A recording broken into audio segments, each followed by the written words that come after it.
1982 मध्ये सदर जमिनीचा व्यवहार झाला.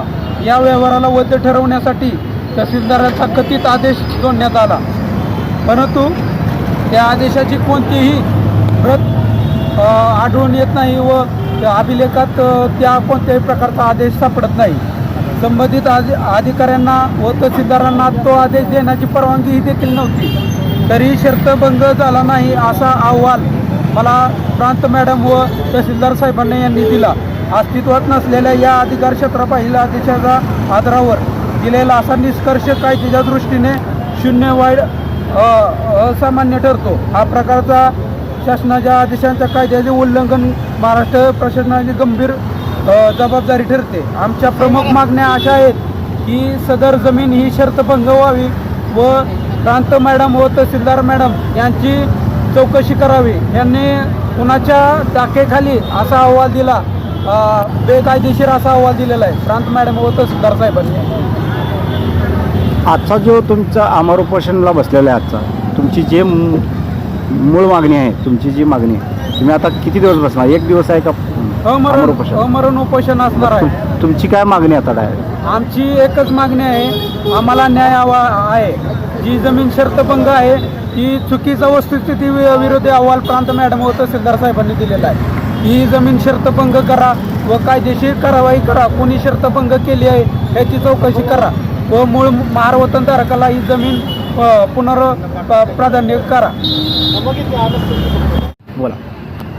गाव खंडाळी, तालुका माळशिरस, जिल्हा सोलापूर येथील महारवतन इनाम वर्ग 6 व जमीन सन 1952 च्या रिग्रेंड आदेशानुसार जमीन अविभाज्य व अविक्रयी हस्तांतर प्रतिबंधित अटींवर देण्यात आली होती. संबंधित कायदा महसूल विभागाच्या आदेशानुसार अशा जमिनींना परवानगीची जिल्हाधिकाऱ्यांची परवानगी न घेता तहसीलदारांनी त्या जमिनीचा व्यवहार केलेला आहे. आता तुमची काय मागणी? आमची मागणी आहे की आम्हाला न्याय द्या, सरळ शर्तभंग घोषित करा. शर्तभंग असून अहवाल वस्तुस्थितीवर विरोधी दिलेला आहे तहसीलदार व प्रांत मॅडम.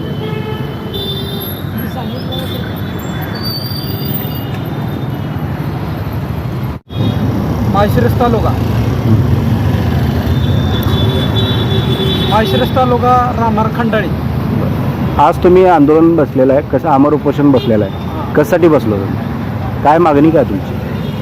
आमची महारवतन जमीन आहे खंडाळी येथे. आम्ही चौकशीसाठी प्रांत मॅडम आणि तहसीलदार मॅडम यांना चौकशीसाठी अर्ज केला होता.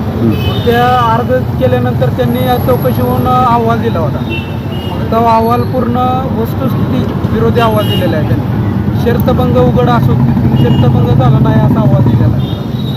आणि 1952 साली जो आदेश झालेला आहे की ही जमीन विकता येणार नाही, ही जमीन 1982ला विकली गेली, ती तहसीलदारांच्या परवानगीने, जेणेकरून तहसीलदारांना विकण्याचा कोणताही आदेश देण्याचा, शर्त बदलण्याचा कोणताही अधिकार नाही. तरीही त्यांनी शर्त बदलण्याचा खोटा आदेश तहसीलदारांचा घेतला. आमची सरळ मागणी आहे की ही जमीन शर्तभंग करावी व योग्य कारवाई करावी.